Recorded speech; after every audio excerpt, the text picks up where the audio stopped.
अस्सलाम वालेकुम रहमतुल्लाहि व बरकातुहू। How are you dear students, I hope कि आप सब खैरियत से होंगे और आपने जो लेक्चर नंबर 1 लास्ट टाइम लिया था उसको अच्छी तरह से तैयार कर लिया होगा। लेक्चर नंबर 2 स्टार्ट करने से पहले हम लोग लेक्चर नंबर 1 को थोड़ा सा रिवाइज करते हैं। लेक्चर नंबर 1 में हमने साइंस को डिफाइन किया था। The useful systematized knowledge which is obtained through observations and experiments is called science. Then हमने साइंस की मेन ब्रांचेस स्टडी की थी कि science can be classified into 3 main branches, physics, biology and chemistry. Then हमने physics को define किया था कि ये क्या है, the study of matter, energy and their relationship. What is matter? Anything that has some mass and occupies some space is called matter. Then matter की भी फर्दर जो हैं कुछ स्टेट्स हैं, कुछ टाइप्स हैं, यानी matter can be classified into solids, liquids, gases and plasma. Solids, liquids and gases से आप वाकिफ होंगे, बेसिक्स में आपने पढ़ा है, बेसिक क्लासेस में। प्लाज्मा जो है it is ionize state of matter, और इन डिटेल इसको जाके जब आप फिजिक्स पढ़ेंगे तो वहां हम जाके देखेंगे। देन आते हैं हम लोग एनर्जी की तरफ। Ability of the body to do work is called energy. अब उनका जो म्यूचुअल रिलेशनशिप है उसको अगर हम डिफाइन करें तो हम ऐसे कह सकते हैं, आप एग्जांपल ले सकते हैं, एक्सप्लोजन ऑफ बॉम्ब, यानी जब बॉम्ब ब्लास्ट होता है तो वो जो उसका मैस है वो एक लार्ज अमाउंट ऑफ एनर्जी में कन्वर्ट हो जाता है। नेक्स्ट आते हैं हम लोग केमिस्ट्री की तरफ। केमिस्ट्री क्या है? The branch of science that deals with the composition, decomposition and properties of matter, यानी जहां मैटर की कंपोजिशन, फॉर्मेशन, डीकम्पोजिशन, उसका स्ट्रक्चर और उसकी प्रॉपर्टीज को स्टडी करते हैं। नेक्स्ट जो ब्रांच है बायोलॉजी, हमने स्टडी किया था कि बायोलॉजी 2 वर्ड्स के मिलने से बना है word bio and logy. Bio means life, logy means study, यानी study of life is called biology. यहाँ हमने कहा था कि बायोलॉजी में हम लाइफ को स्टडी करते हैं, लिविंग ऑर्गेनिज्म्स को स्टडी करते हैं, यानी तमाम जानदार चीजों को स्टडी करते हैं। देन उन नॉन लिविंग थिंग्स को भी स्टडी करते हैं जो कि क्या कर रही होती हैं, लिविंग ऑर्गेनिजम्स को अफेक्ट कर रही होती हैं, यानी वो या तो नॉन लिविंग ऑर्गेनिजम्स जानदार चीजों के लिए, लिविंग ऑर्गेनिज्म के लिए यूजफुल हैं या किसी न किसी तरह से उन्हें नुकसान दे रहे होते हैं।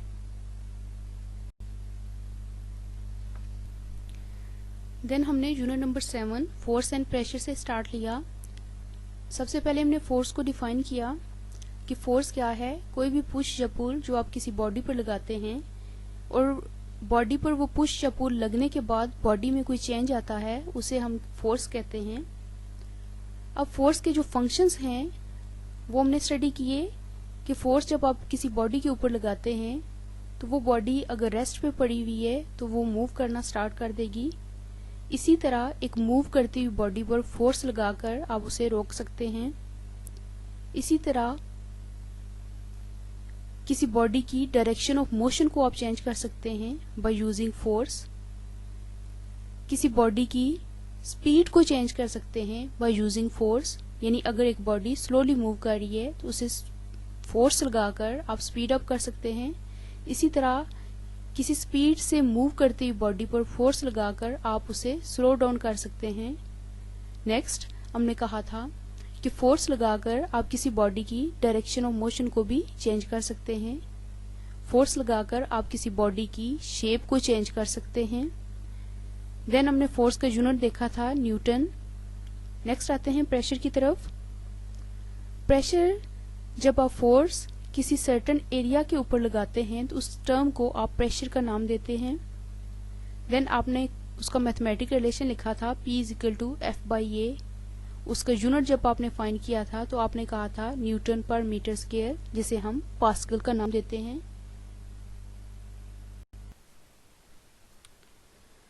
लेक्चर नंबर 2 अब हम प्रॉपर्ली स्टार्ट करते हैं। लेक्चर नंबर 2 स्टार्ट करने से पहले आप अपनी बुक पेज नंबर 69 खोलकर अपने पास रख लें, अपनी नोटबुक अपने साथ रखें ताकि लेक्चर में जो इम्पोर्टेंट टर्म्स डिस्कस की जाएं उसे आप साथ साथ नोट करते जाएं।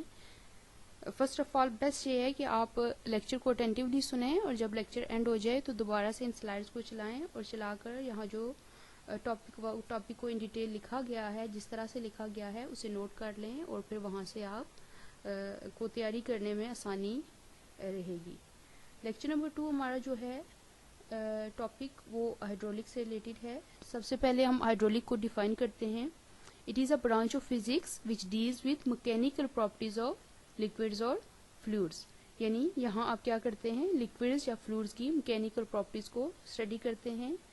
यानी लिक्विड्स या फ्लूइड्स की ऊपर जब आप फोर्स या प्रेशर अप्लाई करते हैं तो वो किस तरह से रिस्पॉन्ड करते हैं, उनमें क्या फिजिकल चेंज आता है, इस तरह की चीज़ों को हम स्टडी करेंगे। सबसे पहले हम फ्लूइड्स को डिस्कस करते हैं कि फ्लूइड किस चीज़ को कहते हैं। The substance that has no fix shape and which begins to flow even when small force is applied. यानी फ्लूइड क्या है, कोई भी चीज़ जिसकी कोई फिक्स शेप ना हो और उसके ऊपर जब आप कुछ छोटी सी भी फोर्स अप्लाई करें तो उसके रिजल्ट के तौर पर वो चीज़ मूव करना शुरू कर दे, तो उसे आप क्या कहते हैं, फ्लूइड कहते हैं। यानी फ्लूइड्स की एग्जांपल अगर हम लें तो हम लिक्विड्स सारे इसमें आ जाते हैं, यानी वाटर आ गया, ऑयल आ गया, इसी तरह गैसेस आ जाती हैं। यानी अगर लिक्विड या गैस, वाटर या गैस की आप एग्जांपल लें तो उसमें देखें ज़रा सी ब्लो से भी ज़रा सी अगर आवाज़ चलती है तो तब भी उसके मॉलिक्यूल्स क्या हो जाते हैं, डिस्टर्ब हो जाते हैं, वो फ्लो या मोशन को शो करते हैं। अब जो है हाइड्रोलिक्स के यूजेस क्या हैं। Hydraulics is used in the generation, control and transmission of power by use of the pressure liquids in order to do some useful work।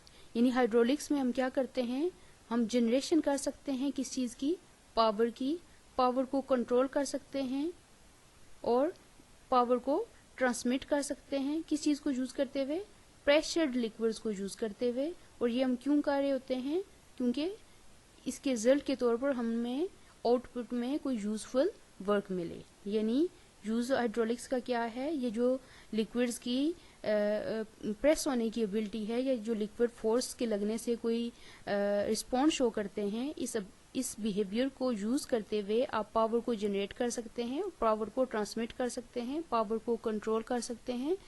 और ये सब पर्पसेस, ये जो सब काम हैं हम क्यों कर रहे होते हैं, क्योंकि हम इन तमाम चीज़ों को यूज करते हुए कोई आउटपुट वर्क जो है वो हासिल करना चाहते हैं। इसके जो हाइड्रोलिक्स के हैं बेशुमार यूजेस हैं। दो यूजेस हम डिस्कस करते हैं, एक हाइड्रोलिक ब्रेक्स होती हैं और एक जो है हाइड्रोलिक जैक है। अब हाइड्रोलिक ब्रेक क्या है, ये जो गाड़ियों में ब्रेकिंग सिस्टम होता है वो मोस्टली हाइड्रोलिक जो ब्रेक्स यूज़ की जाती हैं उसमें, इसमें क्या होता है कि ये एक सिलेंडर है, सिलेंडर के अंदर उन्होंने ऑयल रखा हुआ है यानी फ्लूइड रखा हुआ है। ये एक जो है यहाँ से इसका पिस्टन लगा हुआ है, यहाँ ये ब्रेक्स लगी हुई हैं। अब यहाँ ये आपका व्हील है, व्हील के अंदर ये जो है यहाँ साइड्स पे उन्होंने एक दो डिस्क्स लगी हुई हैं, एक इस साइड पे और एक इस साइड पे। अब यहाँ से जो पर्सन इसको प्रेस करता है, इसके ऊपर फोर्स लगाता है, फोर्स पर यूनिट एरिया जब एग्जर्ट होता है तो प्रेशर जनरेट होता है। अब ये जो प्रेशर है यानी ये इस लिक्विड में एक्ट कर रहा होता है। अब जब ये प्रेसिंग फोर्स इसके ऊपर लगती है तो लिक्विड के अंदर भी जो आपका फ्लूइड पड़ा हुआ है इसमें भी क्या होता है, प्रेशर जनरेट होता है। अब ये प्रेशर जो है इस ट्यूब की मदद से यहाँ तक आता है, इस डिस्क तक, अब ये सिलेंडर तक, सॉरी। तो ये सिलेंडर आपका क्या करता है, यहाँ साइड पे दो डिस्क लगी हुई हैं और ये डिस्क क्या करती हैं, एक मूविंग जो आपका व्हील है उसको रोक देती हैं by using some forces, frictional forces यानी यहाँ लग रही होती हैं जो क्या करती हैं, इसे रोक देती हैं। फ्रिक्शनल फोर्सेस फिजिक्स में जाके इन डिटेल हम उसको देखेंगे। यहाँ सिर्फ आप इतना ही देखें कि ये जो फोर्स है, यहाँ से जो प्रेशर आया उसने यहाँ एक प्रेशर जनरेट किया या फोर्स जनरेट की, जो क्या करती है कि रनिंग व्हील को यहाँ से पकड़ लेती है, जकड़ लेती है और मजीद मूव नहीं करने देती। नेक्स्ट इसके जो यूजफुल एप्लीकेशन में आता है वो है हाइड्रोलिक जैक। हाइड्रोलिक जैक अगर आप कभी पेट्रोल पंप गए हों तो वहाँ आप देखते होंगे पंप स्टेशन पे लोग गाड़ियाँ धो रहे होते हैं, उन्होंने जो धोने वाला एक सिस्टम लगाया होता है और उसमें क्या होता है कि गाड़ी को यहाँ वो रखते हैं और गाड़ी ऊपर लिफ्ट हो जाती है। अब ये कैसे लिफ्ट होती है, इतनी बड़ी गाड़ी को आप इतनी आसानी से कैसे ऊपर लेकर जा सकते हैं, उसमें भी यही जो है हाइड्रोलिक्स का ही वर्किंग सिस्टम होता है। यानी उन्होंने दो सिलेंडर रखे होते हैं, एक बड़ा सिलेंडर और एक छोटा सिलेंडर। इसके अंदर उन्होंने क्या रखा हुआ है, फ्लूइड को फिल किया हुआ है, फ्लूइड ऑयल होता है मोस्टली। अब यहाँ से वो क्या करते हैं, प्रेशर को एक्सर्ट करते हैं फ्लूइड के ऊपर।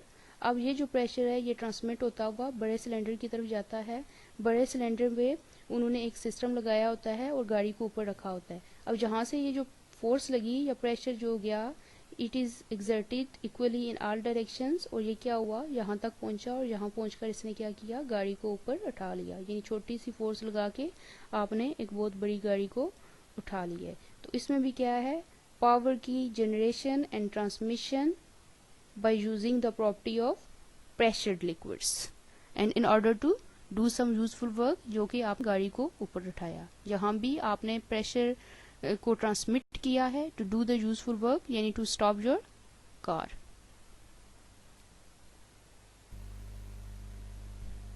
Hydraulics are effected by liquid, solids and gases. इस टॉपिक में हम लोग देखेंगे कि डिफरेंट सब्सटेंसेस जो हैं वो किस तरह से प्रेशर को एक्सर्ट करती हैं और किस तरह से उनके बिहेवियर में वेरिएशन आती है। Solids, liquids and gases exert pressure. Understood बात है कि तमाम चीज़ें, चाहे वो सॉलिड्स हों, लिक्विड्स हों या गैसेस हों, वो कुछ ना कुछ प्रेशर अप्लाई कर रही होती हैं।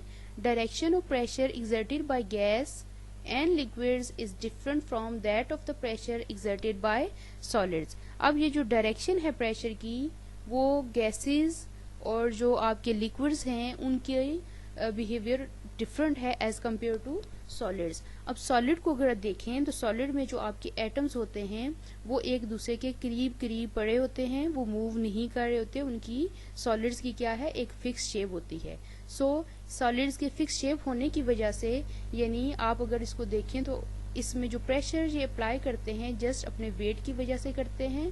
कहाँ करते हैं, जिस सरफेस के ऊपर आपने उन्हें रखा हुआ है, जो सरफेस इनके इन कॉन्टेक्ट है, वहाँ ही सिर्फ प्रेशर को अप्लाई करते हैं। नेक्स्ट हम आते हैं लिक्विड्स की तरफ। लिक्विड्स के जो एटम्स हैं वो थोड़े दूर होते हैं एक दूसरे से। थोड़े दूर होने की वजह से वो क्या करते हैं, मूव कर रहे होते हैं और एक दूसरे के ऊपर कोई फोर्स लगा रहे होते हैं, कोलाइड कर रहे होते हैं, एक दूसरे के साथ टकरा रहे होते हैं, और ये टकराने की वजह से वो मूव करते हुए जो आपका ग्लास है उसकी वाल्स के साथ भी टकराना शुरू कर देते हैं। अब एक ये जो फोर्स वो लगा रहे हैं वाल के साथ, तो आपने जो प्रेशर है उसे डिफाइन ही ऐसे किया था कि फोर्स पर यूनिट एरिया जनरेट्स प्रेशर, यानी आपकी जो फोर्स पर यूनिट एरिया लगता है प्रेशर जनरेट हो रहा है। सो एक प्रेशर ग्लास की वाल्स पे जनरेट हुआ। सेकंड, अब ये जो आपका लिक्विड है, ये ग्लास है वाटर का, ये जो आपका वाटर है इसका अपना कोई वेट होगा, ठीक है। वेट होने की वजह से भी ये क्या करेंगे, प्रेशर को जनरेट करेंगे। सो जिस सरफेस के ऊपर आपने रखा हुआ है वहां ये क्या करेंगे, प्रेशर जनरेट करेंगे। नेक्स्ट, गैसेस में भी बिहेवियर इसी तरह है, लेकिन गैस मॉलिक्यूल्स जो होते हैं वो ज्यादा फासले पर एक दूसरे से पड़े होते हैं। ज्यादा फासले पर पड़े होते हैं, इसका मतलब ये कि वो भी क्या करते हैं, इतने क्लोजली पैक ना होने की वजह से वो भी फ्रीली मूव कर रहे होते हैं, और जिसकी वजह से वो एक दूसरे के साथ भी टकराते हैं, और टकराते हुए जो आपकी ये कंटेनर है, ये जो फ्लास्क है, इसकी वाल्स के साथ भी टकराते हैं। अब जब वो इसके साथ टकराते हैं, यानी वो फोर्स पर यूनिट एरिया हर एक मॉलिक्यूल डिफरेंट जगहों पे लगा रहा है, इसका मतलब यहाँ भी वो क्या करते हैं, प्रेशर ऑल डायरेक्शन में लगा रहे होते हैं। सेकंड, जिस सरफेस के ऊपर आपने इन्हें रखा हुआ है वहां भी वो अपने वेट की वजह से कोई प्रेशर को जनरेट करते हैं। Next, third point, pressure exerted by any liquid depends upon the density and depth of the liquid. अब जो प्रेशर है एक्सर्टेड बाय एनी लिक्विड, वो हम कहते हैं डेंसिटी के ऊपर डिपेंड करता है। सबसे पहले हम देखते हैं डेंसिटी क्या है। डेंसिटी क्या है, अगर मैं दो कंटेनर लूं सेम साइज के, यानी उनका वॉल्यूम सेम है, एक के अंदर लेट्स सपोज मैंने ये 50 ब्लॉक रख दिए हैं, छोटे छोटे 50 स्फीयर्स रख दिए हैं। दूसरे को अगर आप देखें तो मैंने इसमें 5 स्फीयर्स रख दिए हैं। सपोज करती हूँ, गिनती नहीं हूँ, डायरेक्टली मैं एज्यूम कर रही हूँ कि इसमें 5 हैं और इसमें 50 हैं। सो डेंस, मोर डेंस मतलब जिसमें ज्यादा पड़े हुए हैं, जिसका मैस ज्यादा है, और लेस डेंस मतलब जिसका मैस कम है। सो मोर mess or more matter in a given volume, the substance is more dense. Less mass or matter in a given volume, it means the substance is less dense. ठीक है। अब मैं pressure के लिहाज से डेंसिटी को define करने के बाद प्रेशर के लिहाज से एक्सप्लेन करती हूँ कि प्रेशर डेंसिटी के साथ किस तरह से चेंज हो रहा होता है। लेट्स सपोज मैं 2 कंटेनर लेती हूँ, उनका साइज सेम है और उन दोनों में सुराख हैं सेम हाइट के ऊपर। अब एक कंटेनर को मैं वाटर से फिल करती हूँ और दूसरा जो कंटेनर है उसे मैं ऑयल से फिल करती हूँ, ठीक है। वाटर जो है वो मोर डेंस है, ठीक है, क्योंकि वाटर के जो मॉलिक्यूल्स हैं वो क्या हैं, क्लोजली पैक्ड हैं, और सो नंबर ऑफ मॉलिक्यूल्स यहाँ क्या हैं, वाटर के ज्यादा हैं थोड़े रीजन में। उसके मुकाबले में जो आपका ऑयल है वो लेस डेंस है। अब जब इन दोनों के अंदर कंटेनर्स के अंदर, एक में लिक्विड, एक में वाटर, एक में ऑयल मैंने रख दिया, इनकी जो होल्स हैं उन्हें मैंने ओपन कर दिया। फर्स्ट ऑफ ऑल आप वाटर को देखें तो वाटर की ये जो स्ट्रीम निकल रही है यहाँ से, वो एक स्पीड से निकलती हुई नजर आ रही है। दूसरी अगर आप देखें तो ज्यादा दूर जाके गिरी है, ज्यादा दूर जाके गिरी है, और स्पीड से चूंकि आ रही है, इसका मतलब ये कि ये क्या है, ज्यादा प्रेशर लगा रहा है। अब ऑयल की तरफ अगर आए तो ऑयल की देखें, ये जो स्ट्रीम है ये छोटी सी है, ठीक है, इसका मतलब ज्यादा प्रेशर नहीं है, वो स्लोली स्लोली निकल रहा है। सेकंड, स्लोली स्लोली निकलने की वजह से वो कुछ दूर जाके नहीं गिरा, करीब ही आके गिर गया है। So pressure exerted by any liquid depend upon the density, ये पॉइंट क्लियर हो गया। नेक्स्ट हम आते हैं, pressure depends upon the depth of the liquid. अब डेप्थ ऑफ द लिक्विड को एक्सप्लेन करने के लिए मैंने एक सिलेंड्रिकल टाइप चीज ली है, एक सिलेंडर लिया है। सिलेंडर में मैंने 3 होल रखे, पहले ये होल बंद हैं, इसके अंदर मैंने वाटर डाल दिया। जब मैंने वाटर डाला उसके बाद मैंने तीनों जो इसके होल्स थे या इसकी जो ओपनिंग्स थी वो ओपन कर दी हैं, ठीक है। अब अगर देखें, वेरी फर्स्ट स्ट्रीम जो यहाँ से निकल रही है तो वो करीब ही आके गिर रही है, ठीक है। और इस स्ट्रीम को अगर आप देखें, ये जो पानी निकल रहा है ये ऐसे लग रहा है आहिस्ता आहिस्ता आके निकल रहा है, ठीक है। अब इस सेकंड को अगर आप देखें तो ये थोड़ा स्पीड से निकल रहा है। थर्ड को अगर आप देखें तो वो दूर जाके गिरा है, ठीक है, स्पीड से आया है। इट मीन्स वो होल जो ज्यादा ऊपर है, वेरी फर्स्ट है, ठीक है, जिसकी डेप्थ कम है, ठीक है, वो उसका प्रेशर भी कम है। जब आपने डेप्थ बढ़ाई, प्रेशर बढ़ा, पानी थोड़ा दूर जाके गिरा। जब मजीद डेप्थ को बढ़ाया तो तब क्या हुआ, प्रेशर मजीद बढ़ा और आपका जो वाटर है ज्यादा दूर जाके गिरा है। होपफुली आपको ये जो प्रेशर का जो बिहेवियर है सॉलिड, लिक्विड्स और गैसेस में, और प्रेशर जो है आपका डेप्थ के साथ कैसे चेंज होता है और डेंसिटी के साथ कैसे चेंज होता है, ये समझ आ गया होगा। मजीद इससे रिलेटेड इन डिटेल टॉपिक है हमारे नेक्स्ट लेक्चर्स में। Working principle of hydraulics.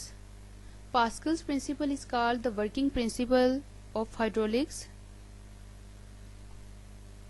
अब सबसे पहले हम पास्कल प्रिंसिपल को डिफाइन करते हैं कि पास्कल प्रिंसिपल की स्टेटमेंट क्या है। The pressure applied on a liquid in a close container is transferred equally in all directions through out the liquid. यानी अगर आप एक क्लोज कंटेनर लेते हैं और उसके अंदर लिक्विड रखते हैं और ये लिक्विड जो प्रेशर अप्लाई करेगा वो इक्वली ट्रांसमिट होगा तमाम डायरेक्शंस में, ठीक है। सो इलस्ट्रेशंस ऑफ पास्कल्स प्रिंसिपल के लिए सबसे पहले आप अपनी एक्सपेरिमेंटल अरेंजमेंट को देखें कि हमें कौन कौन सी चीजें चाहिए। हमें एक फ्लास्क चाहिए, ठीक है। अब इस फ्लास्क के ये जो बल्ब वाली साइड है इसमें हमने क्या रखा हुआ है, होल्स रखे हुए हैं डिफरेंट पोजीशंस के ऊपर। इसके साथ एक पिस्टन इंसर्ट किया हुआ है। अब इस फ्लास्क को हम क्या करेंगे, किसी कंटेनर के अंदर लेकर जाएंगे जो जिसमें पानी होगा। वहां लेकर जब हम जाएंगे तो हम अपने पिस्टन को ऊपर खींचेंगे और ऊपर खींचने से क्या होगा, पानी इस फ्लास्क के अंदर चला जाएगा फ्रॉम द होल्स। देन हम इस जो अरेंजमेंट है इसे बाहर लेकर आएंगे और ऊपर से पुश करेंगे। पुश करने से मतलब हम लोग फोर्स लगाएंगे, फोर्स पर unit area on the piston. Piston के ऊपर एक प्रेशर जनरेट होगा और वो प्रेशर जो है आप मजीद लिक्विड में ट्रांसमिट करेंगे। अब लिक्विड में जब प्रेशर ट्रांसमिट होगा तो हमने पास्कल लॉ की स्टेटमेंट में देखा था कि प्रेशर ऑल डायरेक्शंस में ट्रांसफर होता है। तो प्रेशर हमारा तमाम डायरेक्शंस में ट्रांसफर होगा, तमाम होल्स की तरफ ट्रांसफर होगा और इक्वली होगा। अब अगर आप देखेंगे इस होल से जो आपका वाटर निकल रहा है और ये जो सामने वाला होल है यहाँ से जो वाटर निकल रहा है, ये दोनों जो वाटर्स हैं सेम स्पीड के साथ, सेम डिस्टेंस के ऊपर, सेम फासले के ऊपर जाकर गिरेंगे। इसी तरह ये वाला होल और ये वाला होल जो आमने सामने, इन दोनों में से जो निकल रहा है पानी, वो क्या होगा, एक दूसरे के साथ इक्वल डिस्टेंस के साथ दूर जाकर इक्वल डिस्टेंस पे जाकर गिरेंगे। अगर इक्वल डिस्टेंस के ऊपर वो जाकर गिरते हैं तो इसका मतलब उनका जो प्रेशर है दोनों का सेम है, ठीक है। लेकिन आप कंपैरिजन में इस होल का और इस होल का कंपैरिजन नहीं करेंगे क्योंकि हमने पीछे जो टॉपिक है वहाँ हमने देखा था कि हाइड्रोलिक्स अफेक्ट करता है, जो यानी जो आपका प्रेशर है वो आपका डेप्थ के ऊपर डिपेंड कर रहा होता है। डेप्थ आप जब उसकी चेंज करते हैं तो प्रेशर चेंज होता है। इसका मतलब ये है कि अगर मैं इस पॉइंट का और इस पॉइंट का कंपैरिजन करूंगी तो जाहिर है डेप्थ की वजह से प्रेशर में चेंज आएगा। यहाँ से जो पानी निकलेगा उसका प्रेशर कम होगा, जब डेप्थ बढ़ेगी तो इस पॉइंट की जो प्रेशर है वो क्या होगा, ज्यादा होगा। सो पास्कल प्रिंसिपल को डिस्कस करते हुए इक्वल प्रेशर को अगर आपने देखना है तो वो पॉइंट्स की जो डेप्थ है वो सेम होनी चाहिए। अब हम अपने पॉइंट्स को डिस्कस करते हैं। Immerse the bulb of flask fitted with a piston which has holes of uniform size in, यानी एक बल्ब को इमर्स करें आप किसी कंटेनर में और वहाँ जो आपका बल्ब है उसके जो होल्स हैं वो क्या हैं, सेम है। यानी इसकी बल्ब को डिस्कस किया गया है कि उसकी शेप वगैरह कैसी है। Raise the piston to draw water in and remove the bulb out of the tank when it is full water। अब हम इसमें क्या कर रहे हैं, अपने जो बल्ब है इसको अबव मूव करते हैं अपने कंटेनर में से, और कंटेनर से ऊपर मूव करके आप क्या करते हैं, उसके बाद उसके ऊपर हम प्रेशर अप्लाई करेंगे। नेक्स्ट पॉइंट की तरफ मूव करते हैं।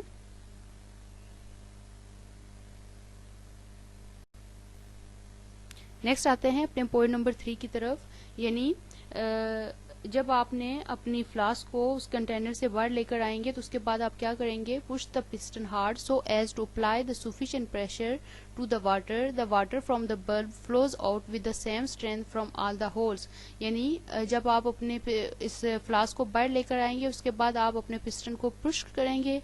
पुश करने का मतलब आप यहाँ फोर्स लगा रहे हैं पर यूनिट एरिया, प्रेशर जनरेट होगा and that pressure will be transmitted to the fluid. और ये जो फ्लूइड है इसमें पास्कल्स ला क्या कहता है कि ये जो प्रेशर यहाँ जनरेट होगा वो तमाम साइड्स में इक्वली जनरेट होगा, और यहाँ ये जो आपके होल्स हैं तमाम होल्स में से जो आपका फ्लूइड है वो सेम प्रेशर के साथ बाहर जाकर सेम डिस्टेंस पे गिरेगा। सेम डिस्टेंस पे गिरेगा ही तो हमें पता चलेगा कि वो उनका प्रेशर क्या है, सेम है। So this shows the pressure when applied to water is transmitted uniformly throughout the liquid. यानी इससे हमने ये कंक्लूड कर लिया, हमें पता चला कि जो आपका प्रेशर है जो आप वाटर पर अप्लाई कर रहे हैं वो यूनिफॉर्मली सेम तौर पर तमाम डायरेक्शंस में ट्रांसमिट हो रहा है। This proves that the Pascal's principle which states that the pressure applied on a liquid in a closed container is transferred equally in all directions throughout the liquids। Hopefully आपको pascal principles की समझ आ गई होगी और hydraulics जो है उसकी working किस तरह से होती है वो इसी प्रिंसिपल के तहत होती है।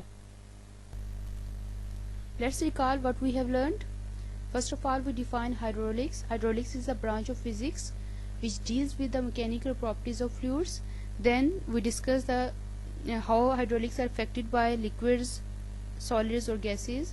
यानी हमने कहा कि लिक्विड, सॉलिड्स और गैसेस प्रेशर एक्सर्ट करते हैं। अब वो किस तरह से प्रेशर एक्सर्ट करते हैं, सॉलिड्स और का प्रेशर एक्सर्ट करने का बिहेवियर लिक्विड्स और गैसेस से किस तरह से मुख्तलिफ है।